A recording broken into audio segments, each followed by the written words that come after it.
अर्जुन बोले, हे जनार्दन, यदि आपको कर्म की अपेक्षा ज्ञान श्रेष्ठ मान्य है तो फिर हे केशव, मुझे भयंकर कर्म में क्यों लगाते हैं। आप मिले हुए से वचनों से मेरी बुद्धि को मानो मोहित कर रहे हैं। इसलिए उस एक बात को निश्चित करके कहिए जिससे मैं कल्याण को प्राप्त हो जाऊं। श्री भगवान बोले, हे निष्पाप, इस लोक में दो प्रकार की निष्ठा, साधन की परिपक्व अवस्था अर्थात पराकाष्ठा का नाम निष्ठा है, मेरे द्वारा पहले कही गई है। उनमें से सांख्य योगियों की निष्ठा तो ज्ञान योग से, माया से उत्पन्न हुए संपूर्ण गुण ही गुणों में बरतते हैं ऐसे समझकर तथा मन, इंद्रिय और शरीर द्वारा होने वाली संपूर्ण क्रियाओं में कर्तापन के अभिमान से रहित होकर सर्वव्यापी सच्चिदानंद घन परमात्मा में एक ही भाव से स्थित रहने का नाम ज्ञान योग है। इसी को संन्यास, सांख्य योग आदि नामों से कहा गया है। और योगियों की निष्ठा कर्मयोग से फल और आसक्ति को त्याग कर भगवदाज्ञानुसार केवल भगवदर्थ समत्व बुद्धि से कर्म करने का नाम निष्काम कर्मयोग है। इसी को समत्वयोग, बुद्धियोग, कर्मयोग, तदर्थ कर्म, मदर्थ कर्म, मतकर्म आदि नामों से कहा गया है।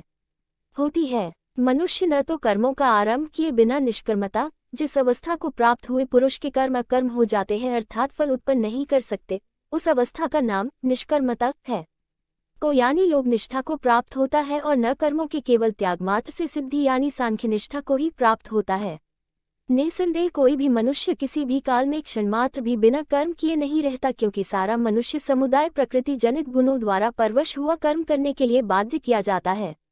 जो मूढ़ बुद्धि मनुष्य समस्त इंद्रियों को हठपूर्वक ऊपर से रोककर मन से उन इंद्रियों के विषयों का चिंतन करता रहता है, वह मिथ्याचारी अर्थात दंभी कहा जाता है। किंतु हे अर्जुन, जो पुरुष मन से इंद्रियों को वश में करके अनासक्त हुआ समस्त इंद्रियों द्वारा कर्मयोग का आचरण करता है, वही श्रेष्ठ है। तू शास्त्रविहित कर्तव्य कर्म कर, क्योंकि कर्म न करने की अपेक्षा कर्म करना श्रेष्ठ है तथा कर्म न करने से तेरा शरीर निर्वाह भी नहीं सिद्ध होगा। यज्ञ के निमित्त किए जाने वाले कर्मों से अतिरिक्त दूसरे कर्मों में लगा हुआ ही यह मनुष्य समुदाय कर्मों से बनता है। इसलिए हे अर्जुन, तू आसक्ति से रहित होकर उस यज्ञ के निमित्त ही भली भांति कर्तव्य कर्म कर। प्रजापति ब्रह्मा ने कल्प के आदि में यज्ञ सहित प्रजाओं को रचकर उनसे कहा कि तुम लोग इस यज्ञ द्वारा वृद्धि को प्राप्त हो और यह यज्ञ तुम लोगों को इच्छित भोग प्रदान करने वाला हो। तुम लोग इस यज्ञ द्वारा देवताओं को उन्नत करो और वे देवता तुम लोगों को उन्नत करें। इस प्रकार निस्वार्थ भाव से एक दूसरे को उन्नत करते हुए तुम लोग परम कल्याण को प्राप्त हो जाओगे। यज्ञ द्वारा बढ़ाए हुए देवता तुम लोगों को बिना मांगे ही इच्छित भोग निश्चय ही देते रहेंगे। इस प्रकार उन देवताओं द्वारा दिए हुए भोगों को जो पुरुष उनको बिना दिए स्वयं भोगता है, वह चोर ही है। यज्ञ से बचे हुए अन्न को खाने वाले श्रेष्ठ पुरुष सब पापों से मुक्त हो जाते हैं, और जो पापी लोग अपना शरीर पोषण करने के लिए ही अन्न पकाते हैं, वे तो पाप को ही खाते हैं। संपूर्ण प्राणी अन्न से उत्पन्न होते हैं। अन्न की उत्पत्ति वृष्टि से होती है, वृष्टि यज्ञ से होती है और यज्ञ विहित कर्मों से उत्पन्न होने वाला है। कर्म समुदाय को तू वेद से उत्पन्न और वेद को अविनाशी परमात्मा से उत्पन्न हुआ जान। इससे सिद्ध होता है कि सर्वव्यापी परम अक्षर परमात्मा सदा ही यज्ञ में प्रतिष्ठित है। हे पार्थ, जो पुरुष इस लोक में इस प्रकार परंपरा से प्रचलित सृष्टि चक्र के अनुकूल नहीं बरतता अर्थात अपने कर्तव्य का पालन नहीं करता, वह इंद्रियों द्वारा भोगों में रमण करने वाला पापायु पुरुष व्यर्थ ही जीता है। परंतु जो मनुष्य आत्मा में ही रमण करने वाला और आत्मा में ही तृप्त तथा आत्मा में ही संतुष्ट हो, उसके लिए कोई कर्तव्य नहीं है। उस महापुरुष का इस विश्व में न तो कर्म करने से कोई प्रयोजन रहता है और न कर्मों के न करने से ही कोई प्रयोजन रहता है, तथा संपूर्ण प्राणियों में भी इसका किंचन मात्र भी स्वार्थ का संबंध नहीं रहता।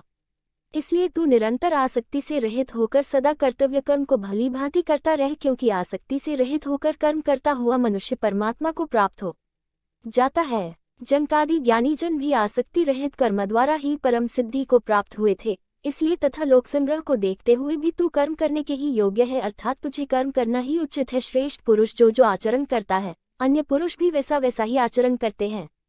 वह जो कुछ प्रमाण कर देता है, समस्त मनुष्य समुदाय उसी के अनुसार बरतने लग जाता है। यहाँ क्रिया में एकवचन है, परंतु लोक शब्द समुदायवाचक होने से भाषा में बहुवचन की क्रिया लिखी गई है। हे अर्जुन, मुझे इन तीनों लोकों में न तो कुछ कर्तव्य है और न कोई भी प्राप्त करने योग्य वस्तु अप्राप्त है, तो भी मैं कर्म में ही बरतता हूँ। क्योंकि हे पार्थ, यदि कदाचित मैं सावधान होकर कर्मों में न बरत तो बड़ी हानि हो जाए, क्योंकि मनुष्य सब प्रकार से मेरे ही मार्ग का अनुसरण करते हैं। इसलिए यदि मैं कर्म न करूं तो ये सब मनुष्य नष्ट भ्रष्ट हो जाएं और मैं संकर्ता का करने वाला हूँ तथा इस समस्त प्रजा को नष्ट करने वाला बनूं। हे भारत, कर्म में आसक्त हुए अज्ञानी जन जिस प्रकार कर्म करते हैं, आसक्ति रहित विद्वान भी लोक संग्रह करना चाहता हुआ उसी प्रकार कर्म करे। परमात्मा के स्वरूप में अटल स्थित हुए ज्ञानी पुरुष को चाहिए कि वह शास्त्रविहित कर्मों में आसक्ति वाले अज्ञानियों की बुद्धि में भ्रम अर्थात कर्मों में अश्रद्धा उत्पन्न न करे, किंतु स्वयं शास्त्रविहित समस्त कर्म भलीभांति करता हुआ उनसे भी वैसे ही करवाए। वास्तव में संपूर्ण कर्म सब प्रकार से प्रकृति के गुणों द्वारा किए जाते हैं, तो भी जिसका अंतःकरण अहंकार से मोहित हो रहा है, ऐसा अज्ञानी मैं करता हूँ ऐसा मानता है। परंतु हे महाबाहो, गुण विभाग और कर्म विभाग त्रिगुणात्मक माया के कार्य रूप 5 महाभूत और मन, बुद्धि, अहंकार तथा 5 ज्ञानेंद्रियां, 5 कर्मेंद्रियां और शब्दादि 5 विषय, इन सबके समुदाय का नाम गुण विभाग है और इनकी परस्पर की चेष्टाओं का नाम कर्म विभाग है। के तत्व उपर्युक्त गुण विभाग और कर्म विभाग से आत्मा को पृथक अर्थात निर्लेप जानना ही इनका तत्व जानना है। को जानने वाला ज्ञान योगी संपूर्ण गुण ही गुणों में बरत रहे हैं ऐसा समझकर उनमें आसक्त नहीं होता। प्रकृति के गुणों से अत्यंत मोहित हुए मनुष्य गुणों में और कर्मों में आसक्त रहते हैं। उन पूर्णतया न समझने वाले मंदबुद्धि अज्ञानियों को पूर्णतया जानने वाला ज्ञानी विचलित न करे। मुझ अंतर्यामी परमात्मा में लगे हुए चित्त द्वारा संपूर्ण कर्मों को मुझ में अर्पण करके आशा रहित, ममता रहित और संताप रहित होकर युद्ध जो कोई मनुष्य दोष दृष्टि से रहित और श्रद्धायुक्त होकर मेरे इस मत का सदा अनुसरण करते हैं, वे भी संपूर्ण कर्मों से छूट जाते हैं। परंतु जो मनुष्य मुझ में दोषारोपण करते हुए मेरे इस मत के अनुसार नहीं चलते हैं, उन मूर्खों को तू संपूर्ण ज्ञानों में मोहित और नष्ट हुए ही समझ। सभी प्राणी प्रकृति को प्राप्त होते हैं अर्थात अपने स्वभाव के परवश हुए कर्म करते हैं।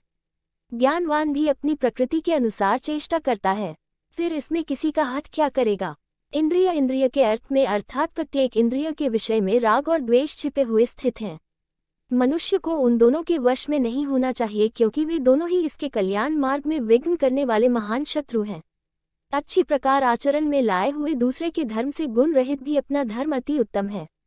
अपने धर्म में तो मरना भी कल्याणकारक है और दूसरे का धर्म भय को देने वाला है। अर्जुन बोले, हे कृष्ण, तो फिर यह मनुष्य स्वयं न चाहता हुआ भी बलात् लगाए हुए की भांति किससे प्रेरित होकर पाप का आचरण करता है। श्री भगवान बोले, रजोगुण से उत्पन्न हुआ यह काम ही क्रोध है। यह बहुत खाने वाला अर्थात भोगों से कभी न अघाने वाला और बड़ा पापी है। इसको ही तू इस विषय में वैरी जान। जिस प्रकार धुएं से अग्नि और मैल से दर्पण ढंका जाता है तथा जिस प्रकार जेर से गर्भ ढंका रहता है, वैसे ही उस काम द्वारा यह ज्ञान ढंका रहता है। और हे अर्जुन, इस अग्नि के समान कभी न पूर्ण होने वाले काम रूप ज्ञानियों के नित्य वैरी द्वारा मनुष्य का ज्ञान ढंका हुआ है। इंद्रियां, मन और बुद्धि ये सब इसके वासस्थान कहे जाते हैं। यह काम इन मन, बुद्धि और इंद्रियों द्वारा ही ज्ञान को आच्छादित करके जीवात्मा को मोहित करता है। इसलिए हे अर्जुन, तू पहले इंद्रियों को वश में करके इस ज्ञान और विज्ञान का नाश करने वाले महान पापी काम को अवश्य ही बलपूर्वक मार डाल। इंद्रियों को स्थूल शरीर से पर यानी श्रेष्ठ, बलवान और सूक्ष्म कहते हैं। इन इंद्रियों से पर मन है, मन से भी पर बुद्धि है और जो बुद्धि से भी अत्यंत पर है वह आत्मा है।